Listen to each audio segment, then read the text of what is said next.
मेरा पक्षियों जानवरों से बहुत जुड़ाव हो गया है। अब मेरा घर से बाहर निकलना मुश्किल होता जा रहा है, क्योंकि अगर कभी कोई कसाई घर या मांस की दुकान दिख जाती है, तो मेरी नज़र सीधे मासूम पक्षियों और जानवरों की आंखों पर जाकर टिक जाती है, और फिर मैं बहुत गहरा दुख अनुभव करता हूँ, बेबस हो जाता हूँ।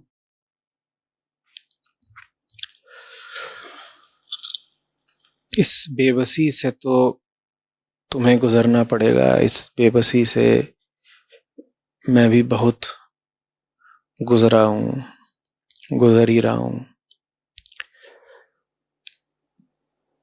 बहुत छोटा था, 2 साल 4 साल का, तब से इस विवशता का अनुभव होना शुरू हो गया। मैंने स्कूल जाना कानपुर में शुरू किया था।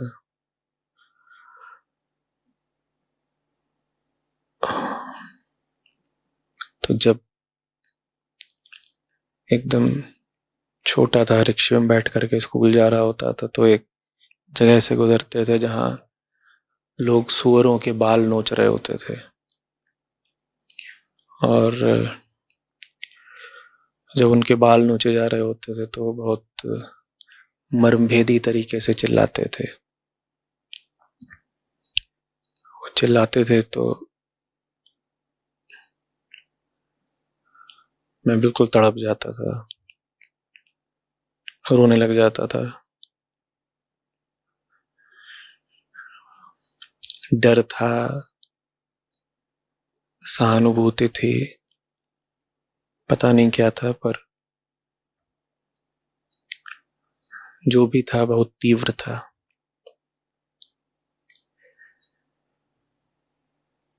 और ये सिलसिला चलता रहा।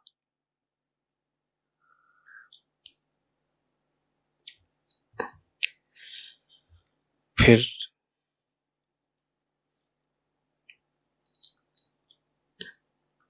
लखनऊ का एक दिन याद है मुझे, साइकिल से लौट रहा था स्कूल से।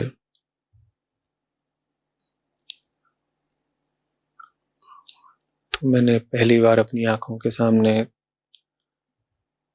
मुर्गे को कटते देखा, फिर उसके बाद उसके बालों को नोचते देखा। मैं साइकिल रोक करके खड़ा हो गया।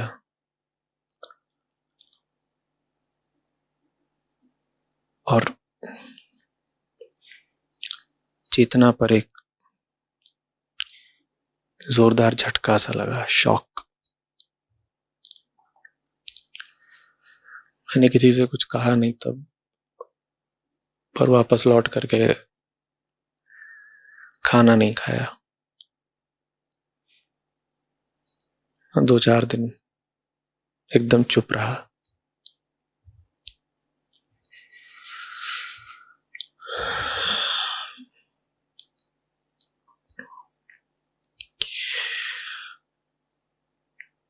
एक ही तरीका है कि मानिए कि ये हमारे ऊपर कर्ज है उन सब जानवरों का जो प्रतिपल कट रहे हैं। कर्ज है कि जितना ज्यादा यथाशक्ति हम कोशिश कर सकते हैं करें, उनको बचाने की, ज्यादा से ज्यादा संख्या में बचाने की। और बचाने का तो एक ही तरीका है उनको, कि जो उनको मार रहे हैं उनकी चेतना में बदलाव लाया जाए, उन तक कुछ जानकारियां पहुंचाई जाए, उन्हें समझाया जाए। बातचीत करनी पड़ेगी, संवाद करना पड़ेगा, और बहुत जान लगानी पड़ेगी। आज आदमी जितना मांस खा रहा है, इतिहास में उसने इतना कभी नहीं खाया। और इतिहास तो ऐसा लगता है कि 1000 लाख साल पहले की बात हो रही है। पिछले 50 साल में ही दुनिया में मांस की खपत कई गुना बढ़ गई है। इसलिए नहीं कि दुनिया की आबादी बढ़ी है, प्रति व्यक्ति मांस की खपत भी कई गुना बढ़ गई है। ये जो दुनिया के पास आर्थिक सुदृढ़ता आई, उसका बहुत बड़ा खामियाजा, शायद सबसे बड़ा खामियाजा जानवरों को ही भुगतना पड़ा है। आज से 100-125 साल पहले तक मांसाहार इतना प्रचलित नहीं था, भारत में भी नहीं था, अमेरिका यूरोप में भी नहीं था। इतने जानवर मारे जाने लगे हैं इंसान की बढ़ती हुई आर्थिक ताकत के कारण।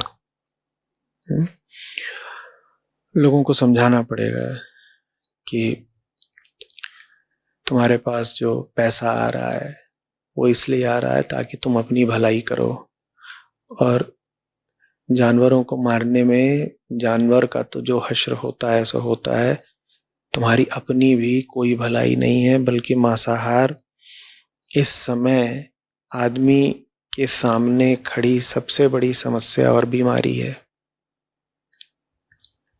यही वजह है कि आपकी संस्था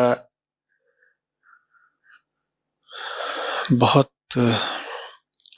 समय लगाती है और प्रयास करती है कि शाकाहार को, और शाकाहार से भी आगे शुद्ध शाकाहार को प्रोत्साहित किया जाए, लोगों को प्रेरित किया जाए, उसके फायदे समझाए जाएं, और मांसाहार से होने वाले जो भीषण दुष्परिणाम हैं इससे लोगों को परिचित कराया जाए।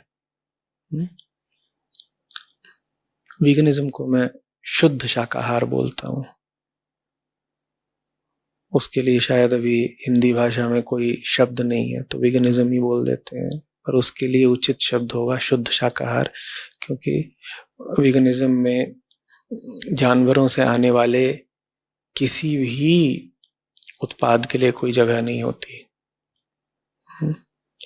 फिर चाहे वो दूध ही क्यों ना हो, फिर चाहे वो उनका चमड़ा ही क्यों ना हो। तो चमड़े के जूते, चमड़े की बेल्ट, चमड़े के वॉलेट, ये सब भी उपयोग में क्यों लाए जाएं, और इन सब का बड़ा रिश्ता है।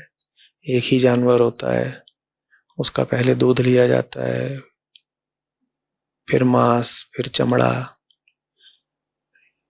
इस तरीके से जानवर का हम पूरा शोषण कर लेते हैं, और इस तरीके से जानवर से मिलने वाले जितने उत्पाद होते हैं उनकी कीमतें कम रहती हैं। पूरा का पूरा उसको हम निचोड़ लेते हैं, उसके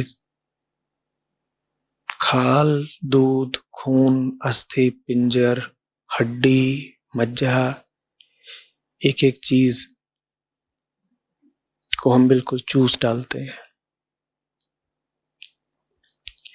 तो आपको ये जो संवेदना होती है उसकी सही अभिव्यक्ति यही होगी कि आप बिल्कुल तन मन से जूझ जाएं शाकाहार को, और हो सके तो शुद्ध शाकाहार को आगे बढ़ाने में जितने तरीके से हो सके ऐसी संस्थाओं की और ऐसे लोगों की मदद करें जो इस काम में अग्रणी हैं, और ऐसे बहुत लोग हैं, ऐसी बहुत संस्थाएं हैं।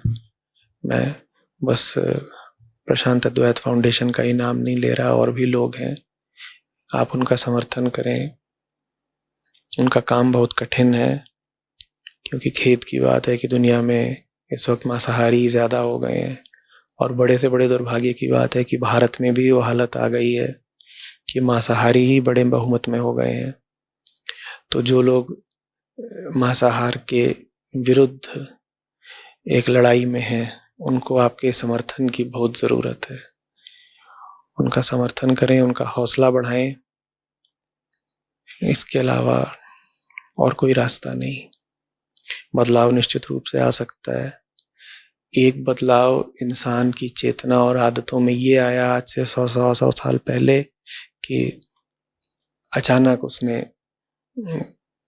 तेजी से मांसाहार का पक्ष लेना शुरू कर दिया और मांस का अतिशय भोग करना शुरू कर दिया। अगर वो बदलाव आ सकता है तो ये बदलाव भी लाया जा सकता है कि लोग मांसाहार के बुरे अंजामों को समझें और उसको छोड़ें, लेकिन कोशिश करनी पड़ेगी और जी तोड़ कोशिश करनी पड़ेगी। तो हम वो कोशिश कर ही रहे हैं। साथ आइए, लगिए, हाथ बटाइए।